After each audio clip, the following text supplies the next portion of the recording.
Macbeth was a strong warrior indeed.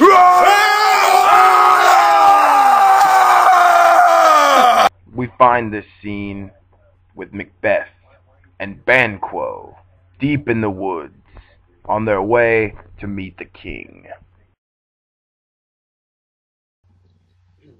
Where hast thou been, sister? Sister, where art thou? A sailor's wife had chestnuts in her lap, and mounced and mounced and mounced. Give me, quoth I. Or't thee witch? The rough-fed Runyon cries. Her husband's to Aleppo gone, master o' the Tiger. But in a sieve I'll thither sail, and like a rat without a tail, I'll do, and I'll do.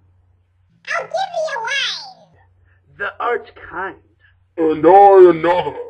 I myself have all the other, and the very ports they blow, all the corners that they know. And the shipman's card, I'll drain him dry as hay. Sleep shall neither night nor day. Hang upon his penthouse lid, he shall live a man forbid. Weary 7 nights, 9 times 9, shall he dwindle, peak, and pine. Though his bark cannot be lost, yet it shall be tempest-tossed. Look what I have. Show me. Here I have a pilot's thumb, racked as homeward he did come. Ba-bum, ba-bum, ba-bum. A drum, Macbeth does come. The weird sisters, hand in hand, posters of the sea and land, thus do go about, thrice to thine and thrice to mine, and thrice again to make up 9. Peace, the charms wound up.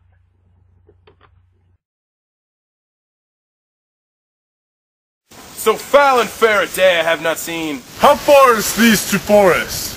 Why art thou so withered in their attire? Look not like the inhabitants of the earth, and ye that are on it. Live you, or are you aught that man may question? You seem to understand me. By each at once her choppy finger laying upon her skinny lips. You should have been women, and yet your beards forbid me to interpret that you are so. Speak if you can! What are you? All hail, Macbeth! Hail to thee, Thane of Glamis! All hail, Macbeth! Hail to thee, Thane of Connor! Oh, hail Macbeth, that shall be king hereafter. Good sir, why do you start, and seem to fear things that do sound so fair? In the name of truth, are ye fantastical, or that thou dost show? My noble partner, you greet with present grace, and great prediction of noble having, and of royal hope, that he seems rapt withal. To be, you speak not. If you can look into the seeds of time, and say which grain will grow, and which will not, speak to me, who neither beg nor fear your favors, nor your hate. Hail! Hail! Lesser than Macbeth, and greater. Not so happy, yet much happier. Thou shalt be kings, though thou be none, so hail Macbeth and Banquo. Banquo and Macbeth, all hail! Stay, you imperfect speakers, and tell me more. By Snine's death I know I am the Thane of Glands. But how of Cawdor? The Thane of Cawdor lives, a prosperous gentleman, and, to be a king, stands not within the prospect of belief, no more than it does to be Cawdor. Say from whence you owe, you strange intelligence, or why upon our blasted heath you stop our way with such prophetic greeting. Speak, I charge you. The earth has bubbles, as does the water, and these are them. Whither are they vanished? Into the air in what seemed corporal, melted as breath into the wind. Would they had stayed? Were such things here, as we do speak about, or have we eaten on the insane root that takes reason prisoner? Your children shall be king. And you shall be king. I, and Thane of Cawdor, what not? and to thyself same tune and words. Macbeth now goes to meet his wife, Lady Macbeth, to tell her of the deed he has done to the king. What hath made them drunk hath made me bold. What hath quenched them hath given me fire. Hark! Peace! It was the owl that shrieked, the fatal bellman who gives the stirts good night. He is about it. The doors are open and the sure-footed grooms do mock their charge. With snores I have drugged their possets, that death and nature do contend about them whether they live or die. Who's there? What? Ho! Alack, I'm afraid they have awakened, and 'tis not done. The attempt and not the deed confounds us. I laid their daggers at the ready, he could not miss him. Had he not resembled my father as he slept, I'd have done it myself. My husband!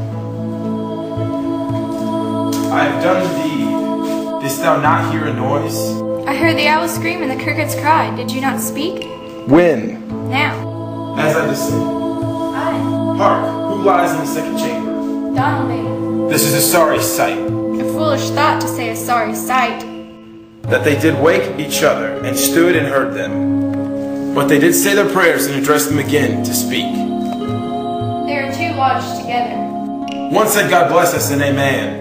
The other, as they had seen me, with these hangmen's hands. Listening their fear, I could not say amen when they said, God bless us. Consider it not so deep. But whoever could not pronounce amen, I had most need of blessing and amen stuck in my throat. These deeds must not be thought after these ways, so it will make us mad. Methought I heard a voice cry, sleep no more. Macbeth does murder sleep, the innocent sleep. Sleep that knits up the raveled sleeve of care. The death of each day's life, sore labor's bath.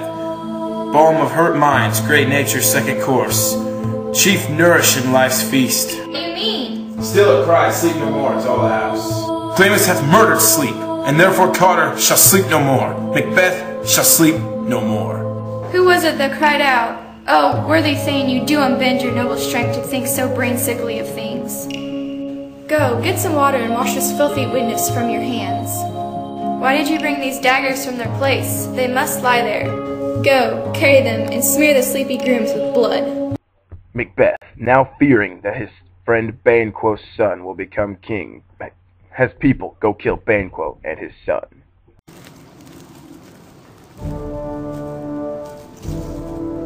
But who did bid thee join with us? Macbeth!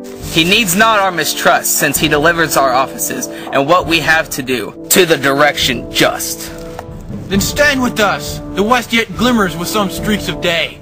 Now spurs the elated traveler pace, to gain a timely end, and near approaches the subject of our watch. Hark! I hear horses! Give us a light there! Ho! Then 'tis he, the rest, that are within the note of expectation, already in the court. Just go about a mile, but he usually does, so all men do. From here to the place of the gate, marks at the walls. A light! 'Tis he! Stand to it! It will be rain tonight! Let it come down!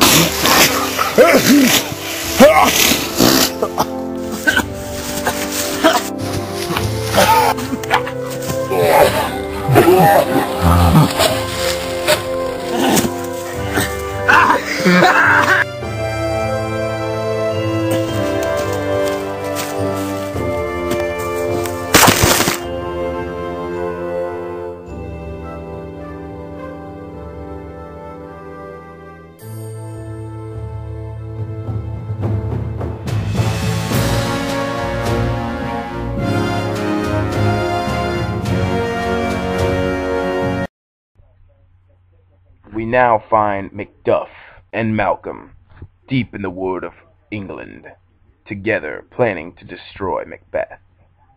Let us find some desolate shade, and there weep our sad bosoms empty. Let us hold fast the mortal sword, and like good men, bestride our downfall and burthen.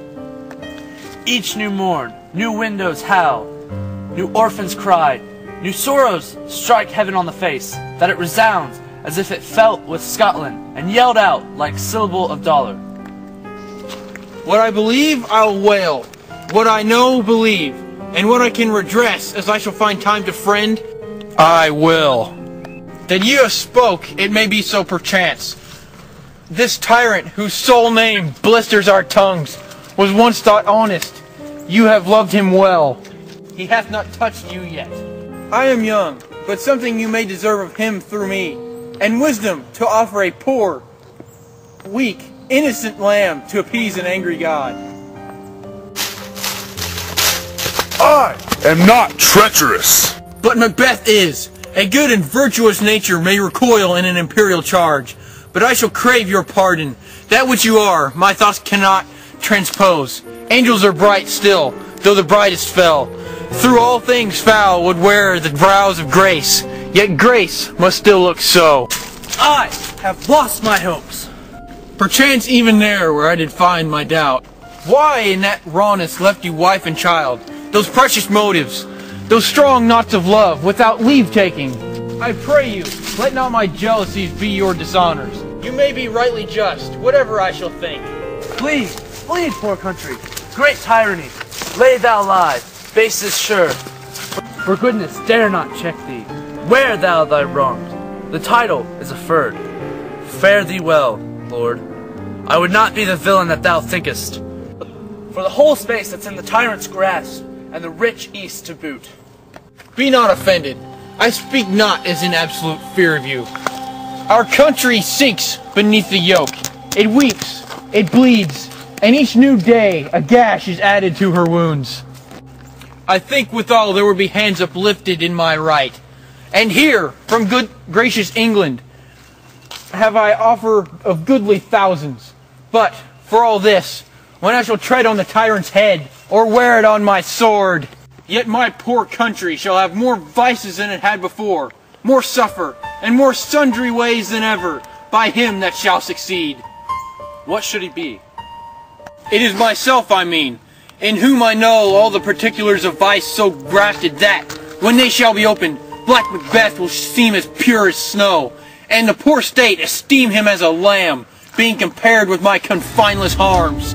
Not in the legion of horrid hell can come a devil more damned and evil than that of Macbeth. I grant him bloody, luxurious, avaricious, false, deceitful, sudden, malicious, smacking of every sin that has a name. But there's no bottom, none, in my voluptuousness. Your wives, your daughters, your matrons and your maids could not fill up the cistern of my lust. My desire all continent impediments would o'erbear that did oppose my will. Better Macbeth than such an one to reign. Boundless in temperance in nature is a tyranny. It has been the untimely emptying of the happy throne and fall of many kings. But fear not yet to take upon you what is yours. You may convey your pleasures in spacious plenty, and yet seem cold the time you may so hoodwink. We have willing dames enough. There cannot be that vulture in you to devour so many, as will to greatness dedicate themselves, finding it so inclined. With this there grows in my most ill-composed affection such a stanchious avarice that, were I king, I should cut off the nobles from their lands, desire his jewels in this other's house, and my more having would be as a sauce to make me hunger more, that I should forge quarrels unjust against the good and loyal, destroying them for wealth. This avarice, six deeper, grows with more pernicious root than summer seeming lust. It hath been the sword of our slain kings, yet do not fear. Scotland hath foisons to fill up your will of your mere own. All these are portable with other graces weighed. But I have none. The king, becoming graces, as justice, verity, temperance, stableness, bounty, perseverance, mercy, lowliness, devotion, patience, courage, fortitude. I have no relish of them, but abound in the division of each several crime, acting it many ways.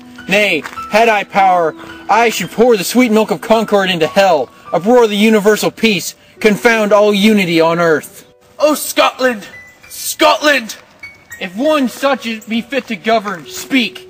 I am as I have spoken. Fit to govern? No, not to live! O nation miserable! When as an untitled tyrant bloody sceptred, when shalt thou see thy wholesome days again? Since that the truest issue of thy throne by his own interdiction stands accursed, and does blasphemy his breed? Thy royal father was a most sainted king. The queen that bore thee oftener upon her knees than on her feet died every day she lived. These evils thou repeatest upon thyself hath banished me from Scotland. O my breast, thy hope ends here. Macduff, this noble passion, child of integrity, hath from my soul wiped the black scruples, reconciled my thoughts to thy good truth and honor. Devilish Macbeth by many of these trains hath sought to win me into his power, and modest wisdom plucks me from over-credulous haste. But God above deal between thee and me, for even now I put myself in thy direction, and unspeak mine own detraction. Here abjure the taints and blames I laid upon myself. For strangers to my nature I am yet unknown to woman, never was forsworn, scarcely have coveted what was mine own. At no time broke my faith, would not betray the devil to his fellow, and delight no less in truth than life. My first false speaking was this upon myself: what I am truly is thine and my poor country's to command. Whether indeed before thee here approach old Seward with 10,000 warlike men, already at a point was setting forth. Now we'll together, and the chance of goodness be our warranted quarrel. Why are you silent? Such welcome and unwelcome things at once, 'tis hard to reconcile.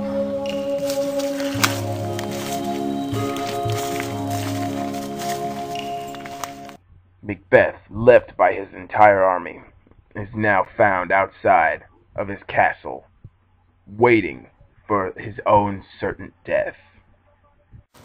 They have tied me to a stake. I cannot fly. But bear-like, I must fight the course. What's he that was not born of woman? Such a one that I am fear or none. What is thy name? Thou'lt be afraid to hear it! No, thou callest thy name anything hotter than hell. My name's Macbeth. Devil himself cannot pronounce a name more harmful to my ear. No more, no fearful. Thou liest, abhorred tyrant. With my sword I'll prove that thou hast spokest.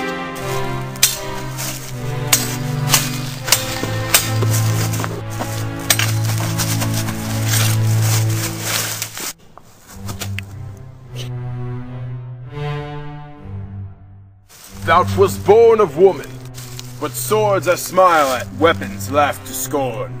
Banished by man, that's of a woman born.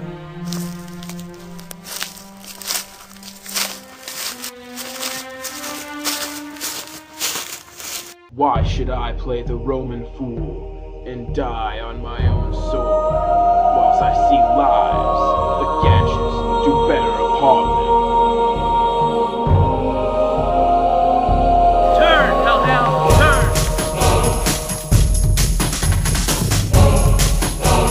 Of all men else, I have avoided thee. But get thee back! My soul is too much charged with blood of thine already. I have no words. Voice is in my sword, thy bloodier villain, and terms can give thee out.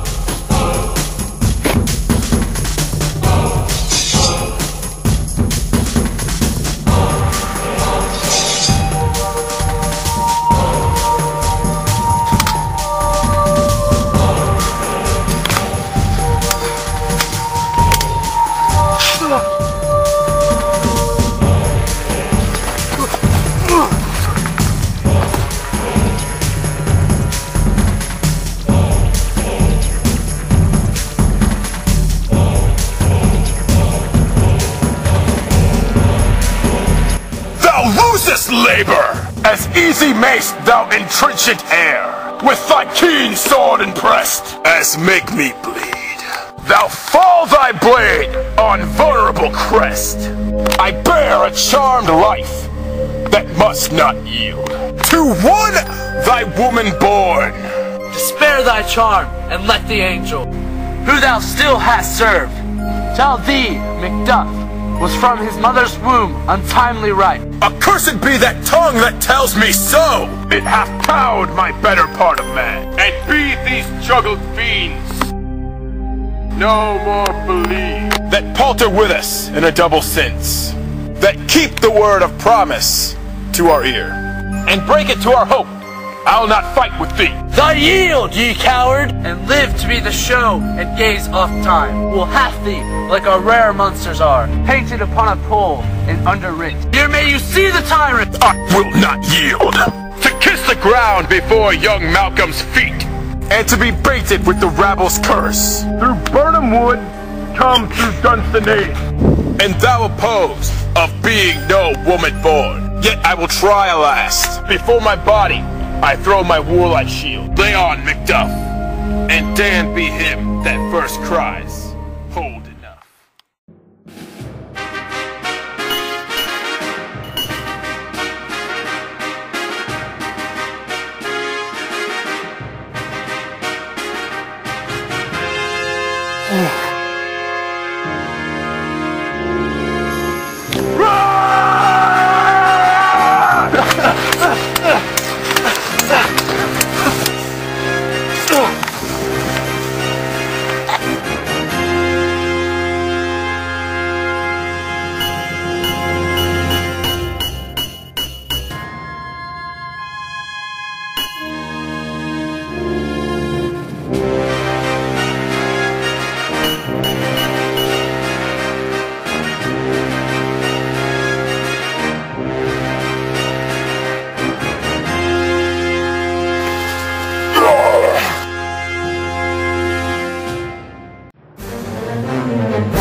This has proven that power and ambition corrupts absolutely.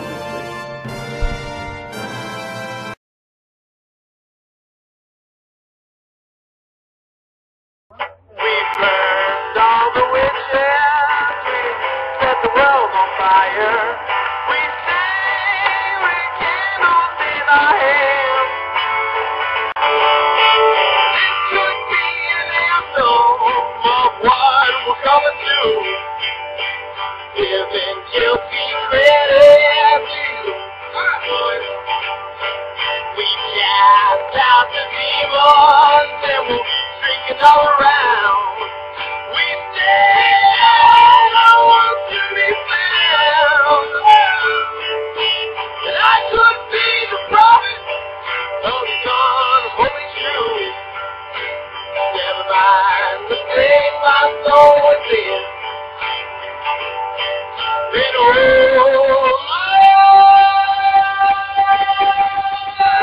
I hold my hand.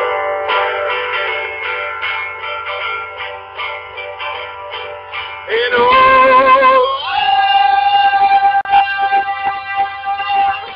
I hold my breath.